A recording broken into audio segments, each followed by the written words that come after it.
I think this is a classic example of what we could call unintended consequences. When you limit that access, you don't necessarily do athletes a favor. If you think inside the box and you say, well, I only got 5, then that's where you'll be. You'll be stuck inside the box. But there are other options.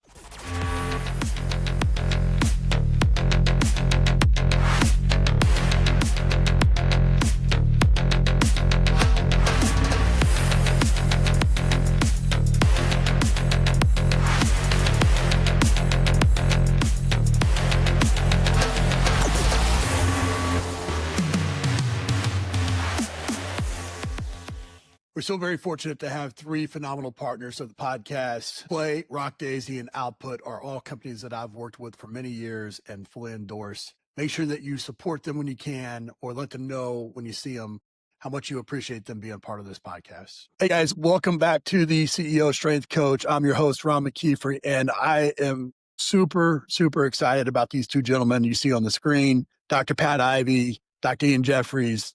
2 great friends, guys that I've known in this field for a long time. And I personally couldn't be more proud and more excited about having them in the leadership positions in our 2 governing bodies, our 2 governing organizations. But fellas, I'm so excited you guys are here. Appreciate you doing this. Thank you. It's an honor. My pleasure. Ian, let's Thank start you, with you. This kind of quick Reader's Digest version, kind of what your current role is and responsibilities and what you're doing now in the strength conditioning community. Current role is changing quite rapidly. So I've retired from official positions, but have a couple of visiting positions at university in Iceland and university in Germany. But fill my time mainly these days, Ron, with coach education, various coaching workshops, and the role with president of the NSCA, which seems to be a full-time role in itself. More than full-time. Pat? Yeah. Thank you. Appreciate that, Ron. My current role is Senior Associate AD for Health and Performance, University of Louisville. So I oversee all those different departments that fall underneath that umbrella. And I'm also the president of the board of directors for the CSCCA, which is the Collegiate Strength and Conditioning Coaches Association. And I also serve as a board of trustee with Logan University, which is a chiropractic and health sciences college in Missouri. Pat, you and I both played college football and know the impact that, strength and conditioning coaches make, not just in you from a performance standpoint, or injury prevention, but also just how, the role they have in helping you grow as a man, and, this 5 strength coach rule, this is really why I wanted to have you guys on, is to talk about this, not in any kind of indictment on, where we're at and how we got there and those types of things. But I do think that, it limits the opportunity for us to have that kind of impact on these athletes because of the limited resources. So Pat, take us back kind of 2012. They released the 5 strength coach rule. Kind of what was the reasoning behind that you know of? That is I'll say what I do know, and from what I remember, it was a rule that came from the Big East Conference. So you have to do your research on the Big East Conference and understand maybe why that happened. And the Big East Conference was not necessarily a heavy football dominated conference. So it's interesting that a 5 coach rule that restricts you with the sport of football and the number of strength coaches that can be training football came from that conference, which was, in my opinion, much more basketball dominated. And no other conference did anything to stop this legislation that came forth. And like you brought up earlier in a conversation just recently, as of last year, it was something that was upheld. The reason I believe this rule came about is there were schools with more limited resources that looked at how they could continue to compete with schools that had more resources. And if you can put a limit on the amount of personnel, especially with the sport of football, that would help to, in some people's minds, balance the scales for those who have either more resources or they're just more committed to putting resources towards the sport of football. So that's why I think it got started. There was support. It's something that happened, and I don't think we were paying attention to how it happened. That's something that came from the conference. And there are a couple of different ways legislation can get proposed to the NCAA, and that's one. The other is a national governing body, sport or organizations that E and I both work with. So I think that if this is something that people feel very passionate about, there are ways to pursue it. But I've done my research as well, and I've been talking to our compliance department and understand the hurdles, and just today's landscape where we're at may present some challenges. Yeah, I think, my memory of that, and I think the way that it was sold across the board was that this was a way to get more qualified people in the weight room, right? By limiting it to just 5 individuals that were certified by a governing organization. Therefore, we would have a higher level, because at the time, there was a lot of people that weren't certified that were operating as strength and conditioning coaches. And they kind of guised it under this, improve the safety and quality of care, in that area. I think the underlying message was there was a lot of programs that were committing a lot of resources, i.e. coaches, and they were putting football coaches in the weight room and having as many strength staff to get as a way to get around the football coach rule, And so this was a way to kind of create a lot of positions for these people and work on some skill development throughout the year. And that was kind of being deemed a competitive disadvantage across the board. I think those two things were really the issue. But Ian, what do you think? I mean, do you think from a safety and staffing concerns, do you think that that's really what's happened in the decade plus that we've had here, where we've really addressed that in the best possible way? I think this is a classic example of what we could call unintended consequences. Is that, yes, you can have a goal for a piece of legislation, but the way things play out are completely different. So would you say it's improved the quality? Probably not. What it's done in many ways is actually limit the access that athletes will have to strength and conditioning coaches. We all know the value that strength and conditioning brings from a physical perspective, from a personal growth perspective. When you just look at the number of people that you guys will have positively impacted through your careers, not just football, not just from an athletic career, you'll meet your players many, many years ahead and you think, my God, they've grown. And the relationships that you build. So when you limit that access, you don't necessarily do athletes a favor. So yes, you can understand from an equity point of view, can we equal out the opportunities for success? But whether that makes each student athlete better, I'm not so sure. One of those unintended byproducts of this has definitely been the lack of job opportunities or the limited mentorship pipelines that were created by having these internship programs and these GA programs and things like that were in that, cutting their teeth in the weight room. I know, Pat, you and we've gotten years and years of, it's something that we've taken great pride in because of the mentors that we've had to really pour back into coaches. How do you think, looking back on a decade now, how this has impacted the job opportunities and the mentorship opportunities for coaches? I think it has hurt for sure.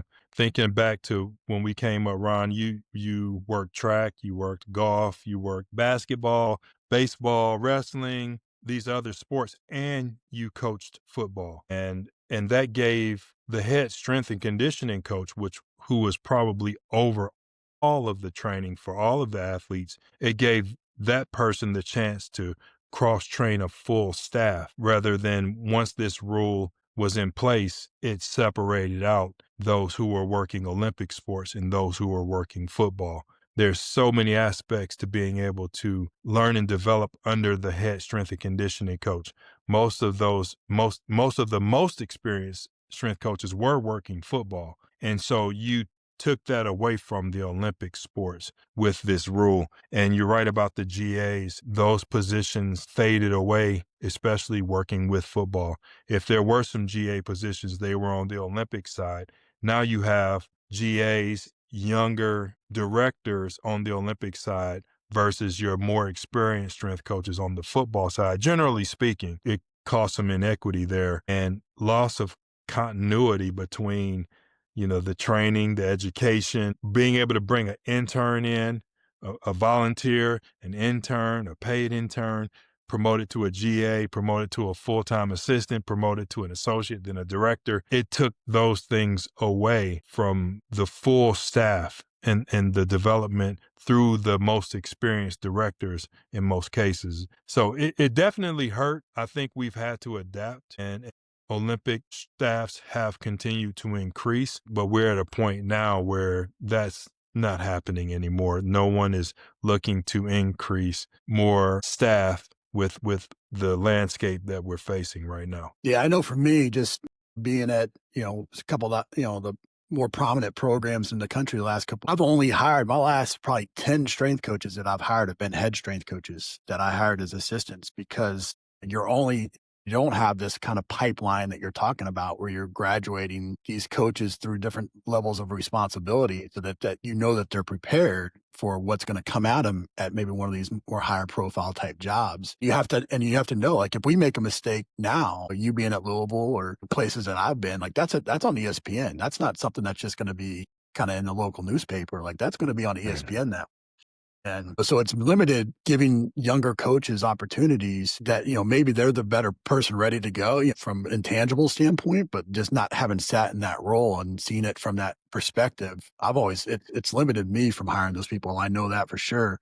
I know we're talking about this from a football perspective, but I think it's important for people to know, like everybody that's in this field knows that there's revenue producing sports and there's non-revenue producing sports, and every sport is important and every sport needs to be, provided for in the appropriate care and all those types of things. But, there's also a business to this side to this as well. And that's why I think, from my opinion, that's why we start with football, because that's usually the financial engine for most athletic departments, but that has this kind of trickle down and, it has an impact on every sport. And so I don't want to just say that, hey, we're just talking from a football perspective, because I think this is something that's important for everybody. But I know, Ian, like being in a leadership position like you guys both are, sometimes decisions are made that don't always appeal or the masses understand, but are better for the organization as a whole. I think maybe the NCAA made this thinking that this is going to be a way that they improve the safety or the quality of care. Or maybe the other thing that I think it has maybe had a positive impact on is because there's been limited number of positions, the salary wage that was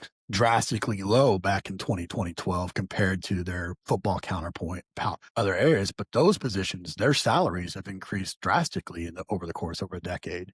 So that's been a positive kind of consequence. But like, talk a little bit about, just some of these kind of decisions are made, how they're made at the governing body level, and and how we can maybe have some involvement in those future decisions that are being made. It's very difficult to know the rationale when committees and organizations actually make the decision. Obviously, they get fed in a lot of information and they have to go through that. They have to consider, multiple implications of it. That's, as I said before, the unintended consequences are an issue that you don't see until things actually play out. If you look what you said there on about salaries, that's a basic demand and supply. It's basic economics. If you've got less people, there's competition and salaries will go up. But yes, you can paint that as a good thing.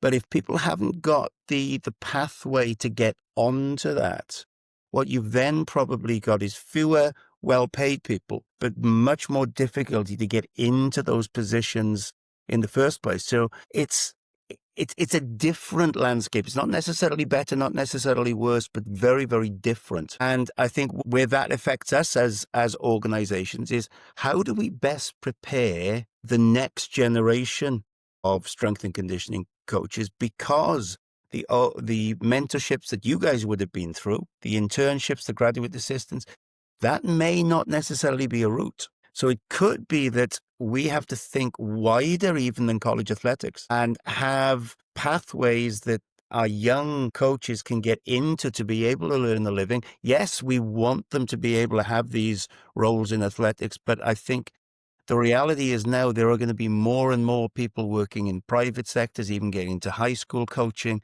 and so on, simply because the elite is getting more and more elite and the pathways aren't there to get into it. So we as organizations have to adapt to make sure that our education provision and we are facilitating that future growth. Things that I often talk about with, coaching staffs that I visit with or when I'm speaking or things along those lines is I still tell people that, we're still in the very first 100 years of this profession as it's been formalized, right? And so we all have an obligation in making it better and contributing to it. And all three of us can remember when people thought it was bad to lift weights for sport. Like that wasn't that long ago, and we had a bunch of coaches. Even nearer where I'm from. Yeah. We've had a bunch of coaches that back, 70s, 80s, like they built a profession out of, a time when people were fighting them and they, they had this entrepreneurial spirit and they created solutions. And so I think that's where we're at right now. I think we're at a pivotal time where we need to create some additional opportunities like you're talking about, Ian. I think tactical strength and conditioning is maybe the only real innovation that we've come up with as an industry for another pathway for coaches. But we also need to be innovative and think outside the box on how we can improve some of the current legislation as well. So Pat, what do you think some of those solutions could be that we, that as two governing bodies and membership that needs to be more involved? How can we go about creating, some solutions here? Well, Ron, I can tell you how I've done it and how I would recommend maybe some people trying it. And I agree with Ian, maybe thinking outside of the box, how to get it done. So this might be a little bit unpopular, especially with strength and conditioning coaches, what I'm about to share. But for me, I have come through programs that had limited resources compared to the people we were trying to compete with and be in a conference championship game with. And I had to use creativity. And the number one resource were the people and the coaches on my staff. Most of the coaches on my staff went back to school to do something else in addition to being a strength and conditioning coach. Whether it's Brian Mann, who went back to school to get a PhD and was our researcher, whether it's Andrew Paul, who's with the Oklahoma City Thunder, who went back to school to get a doctorate in physical therapy. There are several others, many others that went back, and we looked at picking up more skill sets to be able to add to our coaching. So for me, I don't see a problem with having a sports scientist alongside every strength and conditioning coach. I don't see a problem with having a physical therapist that's doing corrective biomechanics that is standing right next to the strength and conditioning coach helping with return to play protocols. I don't see a problem with having an intern right next to the strength coach, next to the sports scientist, next to the physical therapist doing corrective biomechanics. So I'm looking at about 20 people. If my math is right, I think I can get it done with football with that staff. So for me, if you tell me 5 strength coaches is the limit, okay, I'm going to find other ways to get it done. An intern just cannot provide instruction, but they can do so many other things. So it's important to sit down with your compliance departments and say, okay, what can I do?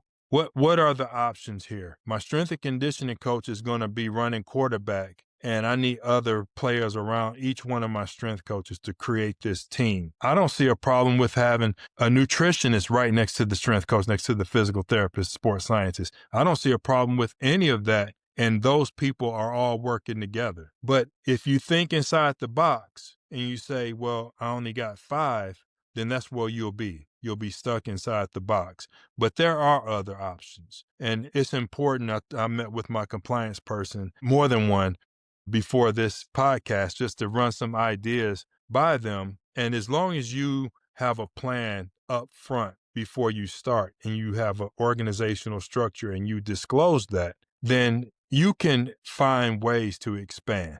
There are other ways to get it done. Think outside the box. Yeah, I think that's those are great what we've been doing. Yeah, excellent points. And I think it's, the good ones. I mean, I think coaches in general and strength coaches are have the most ingenuity are some of the most creative and intelligent people on the planet. I truly believe that. We're not people that come to a wall and throw our hands up and then like there's nothing we can do. Like we usually find a way. I think the issue obviously is like, how do we find a way to not have to beat our head against the wall until we burst through it, right? I think one of the things you guys mentioned there that I completely agree with is finding additional pathways and getting additional and building additional skill sets that, I think this is a challenging profession. And when you're, as you age throughout it, the working 80 hours a week and the physical grind and those types of things, those are things that, at some point they end for everybody, and you oftentimes have more years on the back end. I think, Pat, what you've done with, going, growing that into athletic administration or some of these high performance director positions that we need to put a little bit more effort into. I think that's an area. I think some of the work that's being done with creating high school strength and conditioning positions and putting a strength coach in every high school, those are areas for us to improve. But between the two of you guys, Pat and Ian, what are some things, some areas that people should be looking in addition to maybe those and tactical strength and conditioning that the NSCA and the CSCCA are kind of co-developing or developing right now? If I go back to what Pat was saying, it's a very interesting thing when you take a European perspective, in that history can be a really powerful thing, but it can also limit you. And I think one of the areas that we've maybe been quite innovative in is because we haven't got the history of the strength coach. We've had to be a lot more innovative in getting strength and conditioning into certain sports. So what Pat talked about there, the kind of the performance team, the nutritionist, the biomechanist, the return to play, are relatively common in a European perspective. Now, some people go into those with strength and conditioning qualifications. Some come with others. But that's what Pat said there about further education is you're just adding a skill set to what you're currently doing, and you're just looking at different ways of impacting people's performance. So those are kind of the internal things. I think what we've got to do well is one of the challenges, and, I understand the history of the CSCCA and the NSCA and the split and everything. Unfortunately, it weakens us as a single voice. So, I've been fortunate to be at the CSCCA meeting the last couple of years. They're doing some really, really great things. Where I think it helps us if we can work together is when we are talking to external bodies, say such as the NCAA, where we're trying to impact, this is what a strength coach brings. I think we're stronger together in those instances. And that's what I'd like to see us, and we've had initial conversations, is looking at areas where let's look external, let's get key messages out, let's educate, and then hopefully we can elicit change externally as well as internally. Yeah. And I agree with that. With the strength and conditioning coaches I work with, we have some that belong to both organizations and then others that belong to one and not the other. So for me, I need all of my strength and conditioning coaches to be certified. I need them to continue their education. Most likely, most budgets are not going to pay for people to be certified by both organizations. So we're pretty much stuck with where we're at right now. And from a budgetary standpoint, when we have to find money to pay athletes, the last thing you really want to do is get on the radar that you're costing more than you're bringing to the table. So I think it's important that we continue to look at how we can collaborate with other organizations and bring that value to our members, our strength and conditioning coaches. I think it is important to have a unified message externally. And some of the things that have been done in the past have put us in a place where that hasn't been the case. We have had a few joint statements, and I'm proud of those. And I think we need to have more joint statements, because if it is truly about the student athlete and their experience and the coaches doing the coaching, then we can find a lot of common ground. Yeah, there's no doubt. Absolutely. I think both organizations have done a phenomenal job of trying to push, the envelope forward and grow the profession. There's no doubt about it. I do think there's been a lot of work that's been done in terms of I'm not sure even, as a coach here, I'm not even sure which organization it is, to be honest with you, but has help put somebody on the NCAA safeguards committee, and I think that's a voice into some of these conversations. But I don't think that maybe, what I think, and maybe this is a good question to pose to both of you guys, is I don't always feel as a strength and conditioning coach that I have a voice in helping to shape what that message is to that safeguards committee or to any kind of external joint position paper or things along those lines. And I'm very much a believer in this is a membership. Both of these are membership ran organizations, and there has to be involvement, and you have to participate. And I know a lot of strength coaches just throw their hands up and say, "I'm too busy." And so we got to do a better job of that. But what are the pathways? Well, I think you mentioned, talking to your compliance officer. I know, Ian. I think it is the NSCA that has the relationship, or maybe it's a joint. I'm not even sure with the NCAA. But how do we go about as a body getting things like this 5 strength coach rule?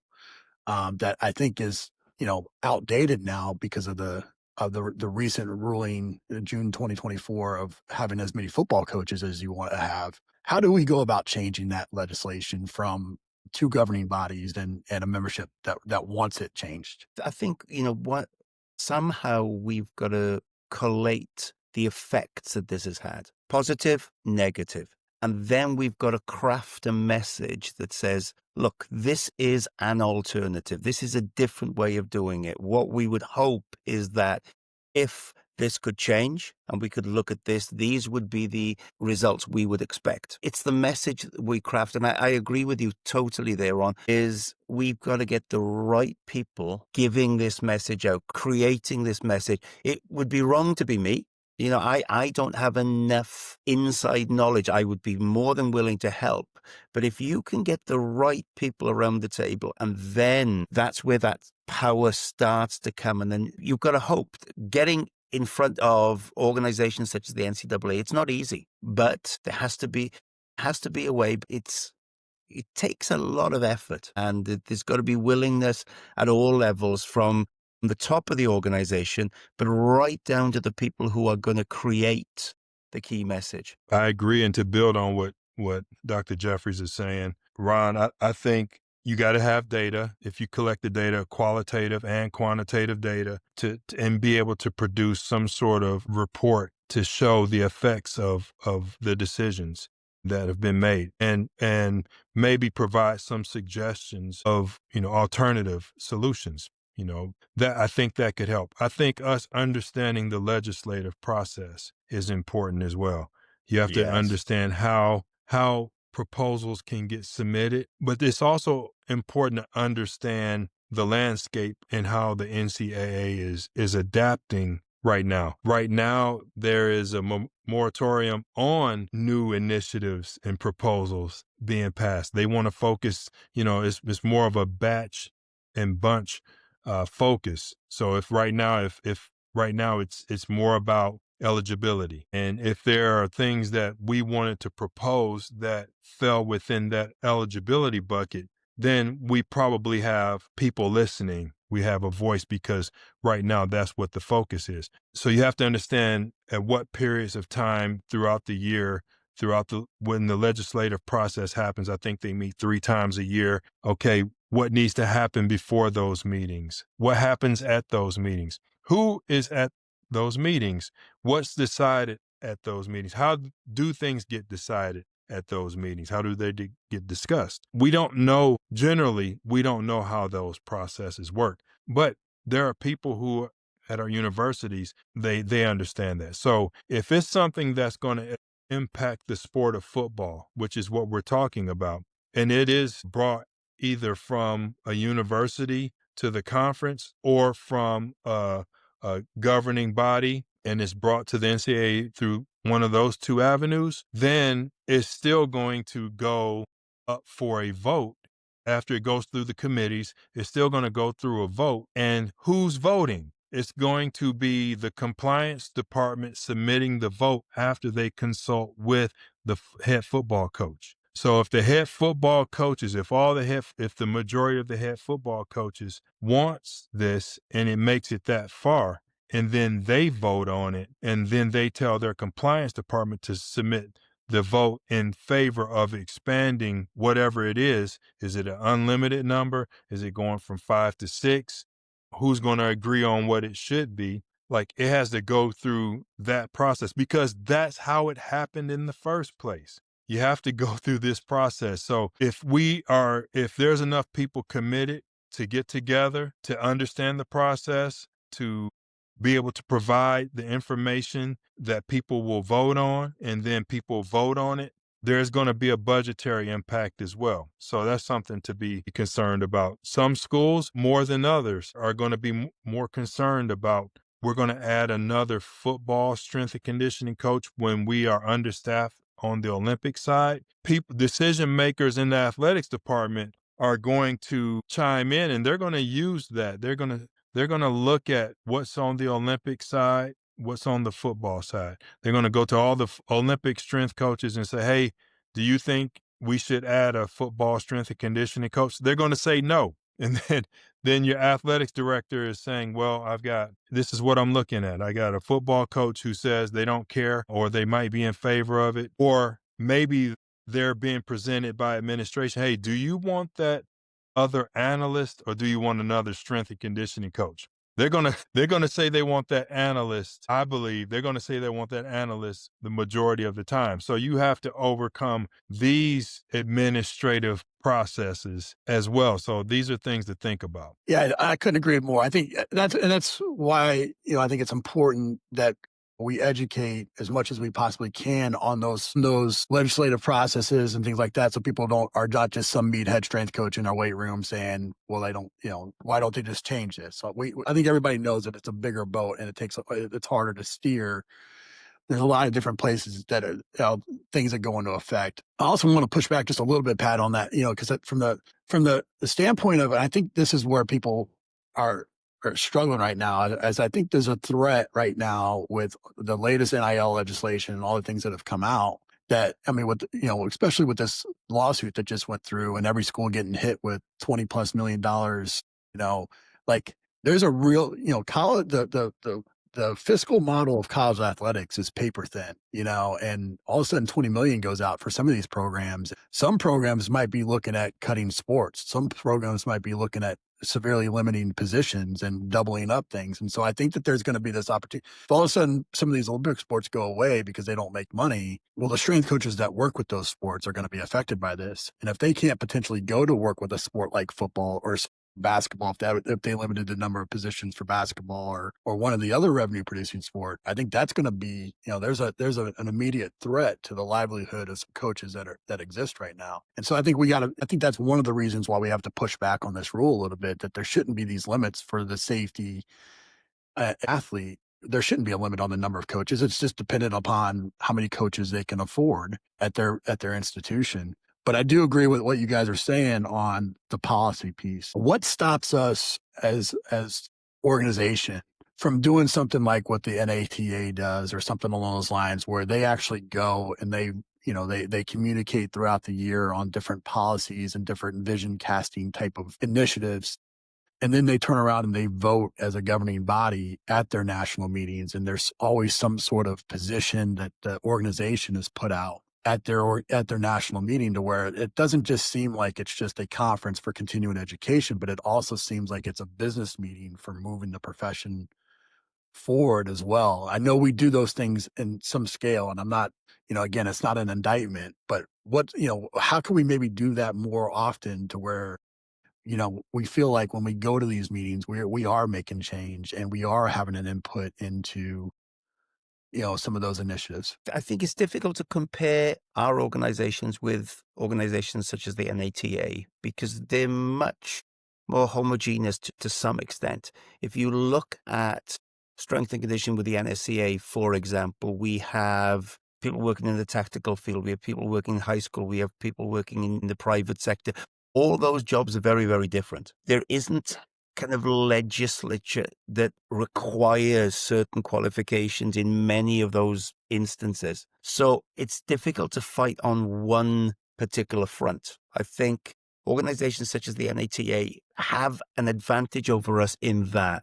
There's also a perception issue, I believe, because they're more on the medical field. I think there's always been a perception that they are, to an extent, something that has to be there, and we're more like to be there. I don't know if that is the case or not, but when you're seen as something that's essential, it's much, much easier to put over a convincing message. Where you're trying to convince people of the value that you have, I think it's slightly different. Ron, in terms of gathering that information, we have many different mechanisms to get suggestions from our members. So surveys, obviously the conference is really important to interacting with them, but we have MSCC, so Master Strength and Conditioning Coaches, where we have these meetings. Our board members, the majority of our board members, I think all of our board members except for myself are strength and conditioning coaches, current strength and conditioning coaches. So there's real lived experiences are constantly being considered when we're leading this organization. So for us, it's all about the nucleus is the college strength and conditioning coach.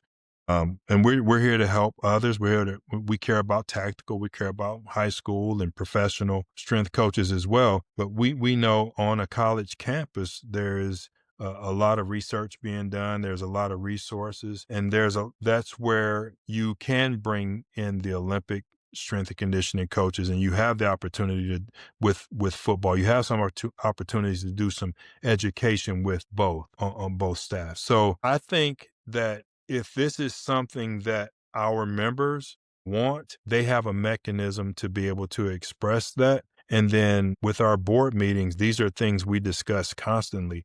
What do our members want? How do we best serve our members? And because without them, we don't exist. Absolutely. And we have similar things where it's two-way communication, isn't it? We need to be communicating down the messages that we're getting, but we also need that bottom-up approach where if we don't know what the issues that people are facing are and how best to solve those, it's very difficult for us to put a strategic plan together that actually helps that. Yeah, I think it is very difficult. And again, I'm talking to two guys that, I mean, you guys go above and beyond. And, we've had these conversations off camera individually because I know that I can come to you and I can voice those things. I don't know if everybody feels, I know that they know that's possible, but I don't always think that maybe they feel like they got the relationship to do that. And I think the biggest thing that I think is a gap there is there's a lot of very influential coaches that are in our communities, and I think that's one of the things going back to what you said maybe earlier, Ian, that the European model, like a lot of those high performance directors, they're coming out of the weight room because of the relationship with the coaching staffs. It's not always medically driven there,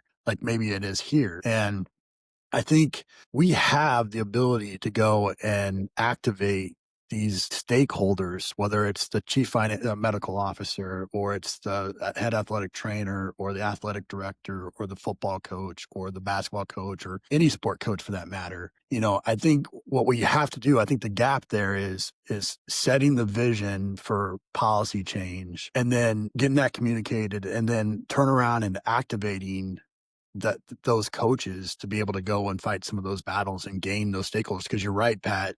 What happens is that 30% protein rule is discussed in a meeting that there's no strength and conditioning representatives at all. There's a compliance officer, there's a football coach, there's a whoever, and they're like, yeah, whatever, 30% protein, I don't care. They don't really necessarily know the ins and outs of that. We never have the opportunity to kind of have those conversations. Whereas if we can prepare them for those meetings and we know different things are on the ballot to be discussed, I think, and I think those are the things that maybe can be brought up more maybe in those national meetings or finding ways to communicate throughout the year so that we can do that. And I think sometimes, what's fallen off where it's in the past, my time in the field, what's happened is every time that the organizations, the NSCA or the CSCCA has reached out to people, they've always come back with, I'm too busy to write your journal articles, to participate in your committee meetings, to participate in different things. And then it ends up being relying on the board of directors or the master strength and conditioning, and those decisions and that vision is being made in a bubble.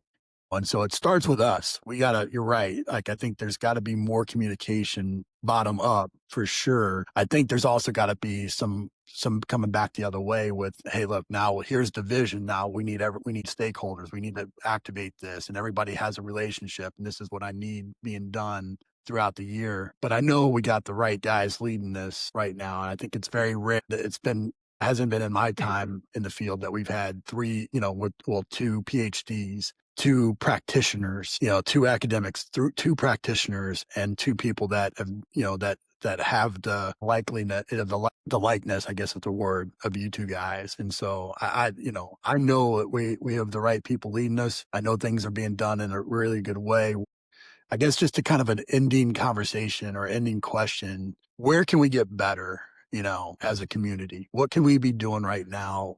Be it grow the field with positions, be it grow the field with policy change. What are some things that you are on the top of mind for you guys to really try to make an impact in this field in the time that you were in your leadership positions? Go ahead, Pat. Well, Ron, I would say what you're doing right here. This podcast, you reached out to both Ian and myself, and it was only a matter of how fast could we get it scheduled. The respect I have for Dr. Jeffries and you brings me to this to say, how can I continue to work to serve the strength and conditioning coach? I think it's important, like you said, for the strength and conditioning coaches to understand the processes.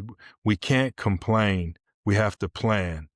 We can't be overly emotional about something. We have to be strategic. So but you have to understand the process. You got to put the time in. So just as much as it's important to understand velocity-based training and exercise physiology and anatomy, it's important to understand legislative process. It's important to understand, if you're part of the NSCA, it's important to understand how that organization works and how you can have a voice, because you can. You have to research it yourself. If you want to have a voice with the CSCCA, there's a mechanism for that. We have email addresses.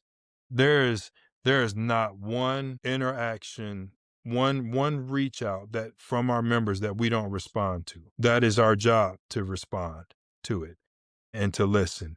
And we take notes. The amount of notes that we take from a conference is pages and pages. It takes us a full year to get through all of those. And now we're at the next year's conference trying to make it better than the one before. And I know the NSCA is doing the same thing. They're trying to run the best organization that they can. And I personally don't believe there is this big a divide as there has been in the past. I feel like that I can pick up the phone and someone's going to answer and we can have a conversation. So it's really about, what do the members want? Those are great words with Pat. Then I qualified those massively. What we've tried to do with the NSCA, our strategy has basically got three pillars to it. It's got making the profession better, it's making the professionals within the profession better, and it's making sure that us as an organization are fit for purpose. One of the things that I wanted to do was to make us more externally focused. We can't build the profession of strength and conditioning by navel gazing, by looking inwards. We have to look at how the profession itself is developing, who we need to talk to. As Pat said, what are the processes? How do we get these legislative changes? Who are the key organizations that we need to talk to? It's making us change, because I don't think we've necessarily done that particularly well for a number of years. We're learning these processes at the moment, but I'm hoping that we're going to get better with it. As Pat says, and Ron, you cover this with a CEO strength coach, it's a different skill set. We've got to get out of just looking at what we do and looking at the environment in which we do it. And unless we fix that, we can have as many papers as Pat says on velocity-based training, but it isn't going to shift the dial. We only shift the dial when we change the perception that people have of the profession and the legislation that's there to support it. And this is something I'm seeing. It's not just a United States thing. With the international conversations we have, there are challenges. Every country is facing different challenges, and it's that external focus that's absolutely critical. Ron, I want to add one more thing. Yeah. And I want to challenge the strength coaches that have been in our positions, that that your time, you're at the top of your game, you were running out of the tunnel, blowing the whistle, and then there was a shift in your career and you found yourself on to the next thing, whether it's the role that you're in now or the role that I'm in or what Ian's doing. What we have to do is we can't go away. We can't fade away. We have to, if we're still passionate about the profession, just because we're not coaching anymore does not mean we're not relevant.